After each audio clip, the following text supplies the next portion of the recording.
السلام عليكم ورحمة الله. ازيكم يا حبايبي؟ عاملين ايه؟ طمنوني عليكم. ان شاء الله النهاردة هنكمل بقية فيديو الميزانية، وهنشوف هنقسمها ازاي، وهنشتري ايه بالفلوس اللي قلتلكم عليها. اول حاجة ما تنسوش اللايك والاشتراك في قناتي، اختكم ام يوسف بنت العمدة، قناة بنت العمدة. يا حبايبي بصوا، اول حاجة هنعمل ايه؟ اول جوزك ما يقبض ويديك المصروف، هتمسكي المصروف تقسميه.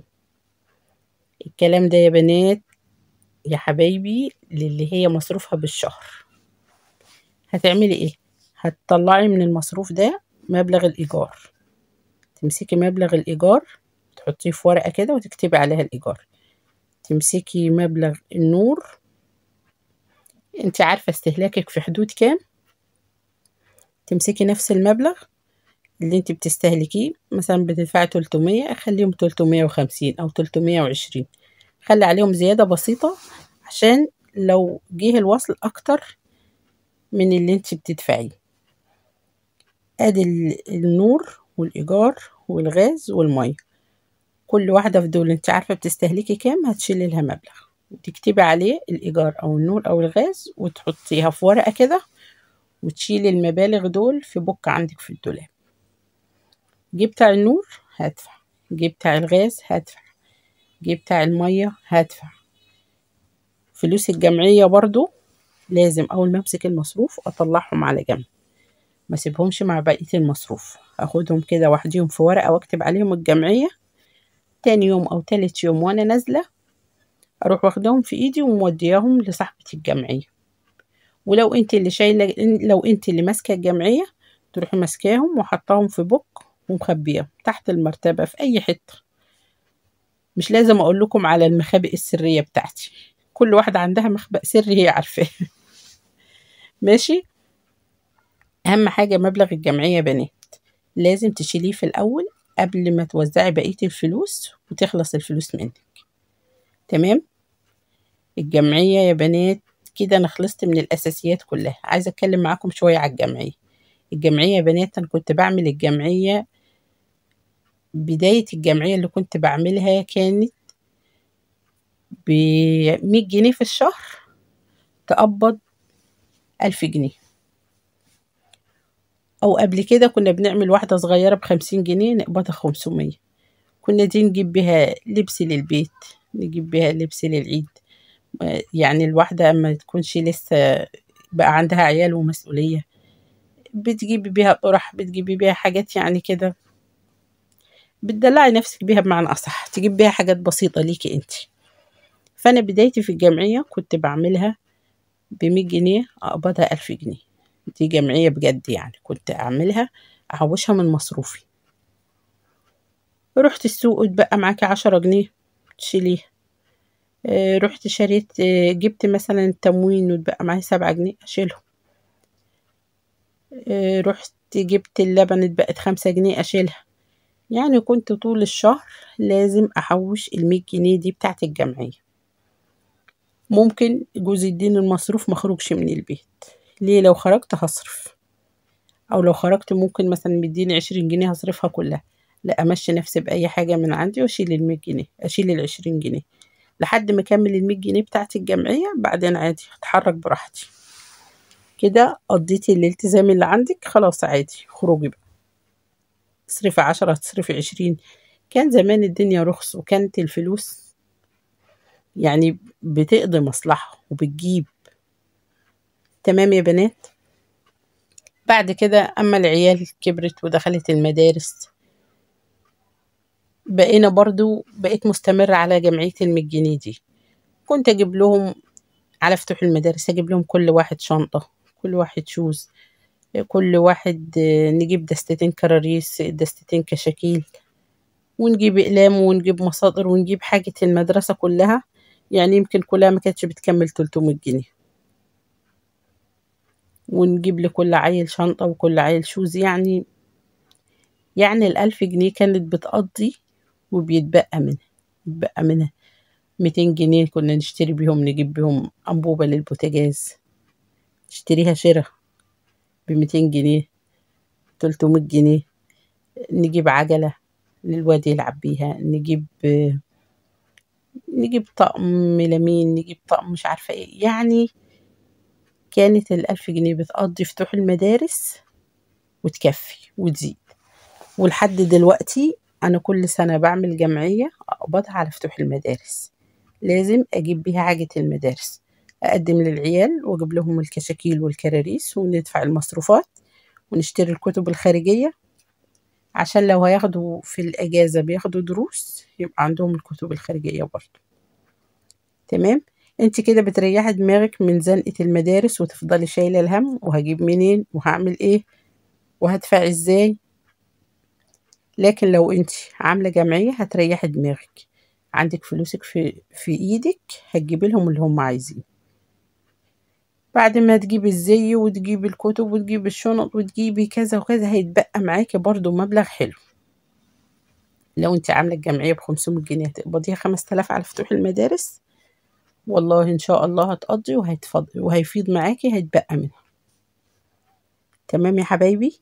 يعني وانا دي نصيحة مني لأي اخت عندها عيال في مدارس، اعملي جمعية واظبطي ميعاد قبضها على فتوح المدارس، وجيبي حاجة عيالك وريحي دماغك.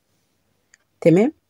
انت بقى بعد جمعية المدارس دي في وسط السنة كده اعملي لك جمعية تاني 300 جنيه ب400 جنيه تقبضيها، دي هتبقى في ايدك مثلا مبلغ 4000، خليهم معاكي.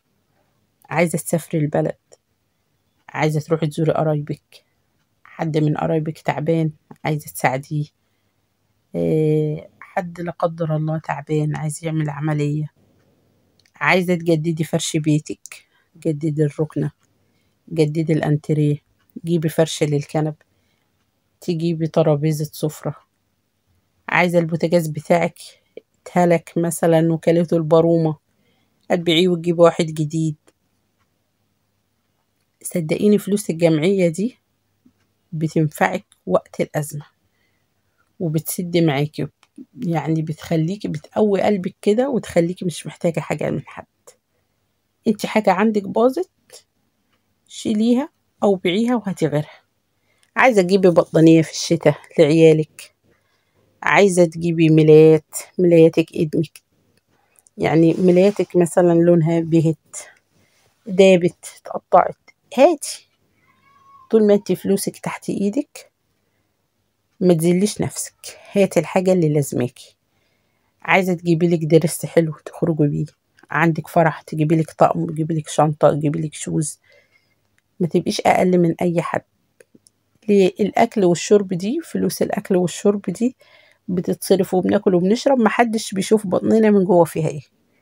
لكن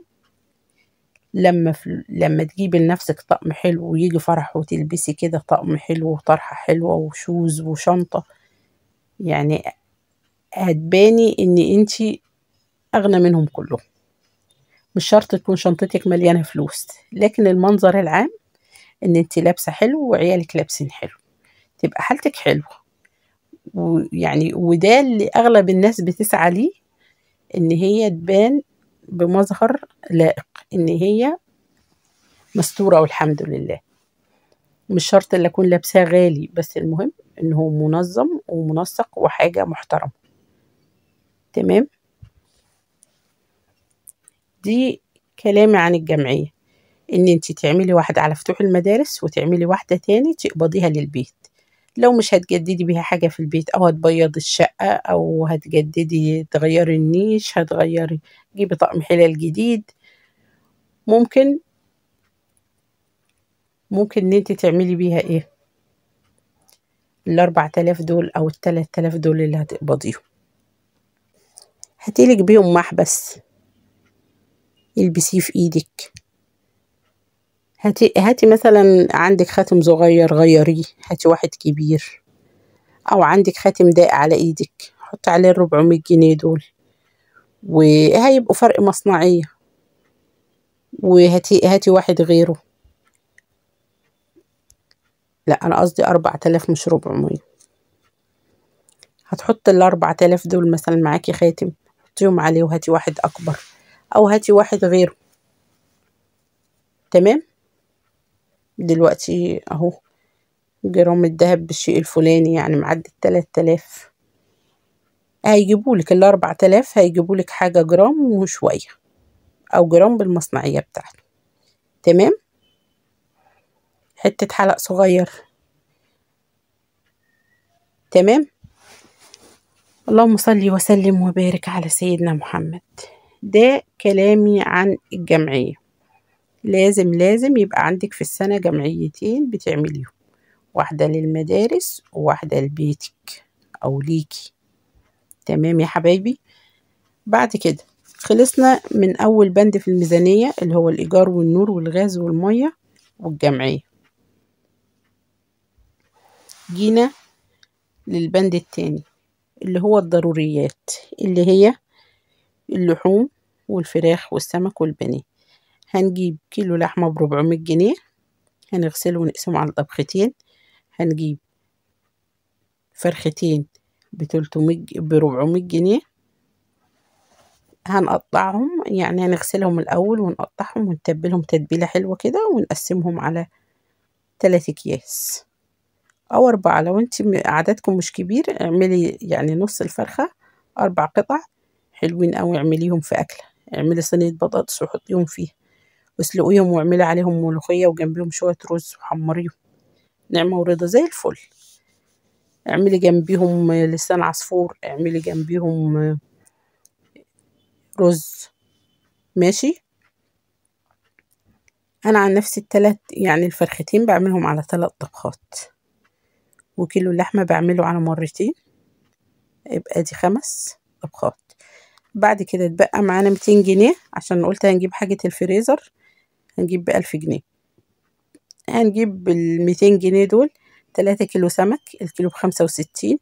هنغسلهم ونتبلهم برضو، ونقسمهم على مرتين أو على 3. يا إما هنجيب بال200 جنيه دي كيلو بانيه، وبرضو نغسله ونتبله ونعمله على أكلتين. كده يا بنات عندنا حوالي 8 طبخات في الشهر، 8 طبخات لحمة وفراخ وسمك أو بانيه.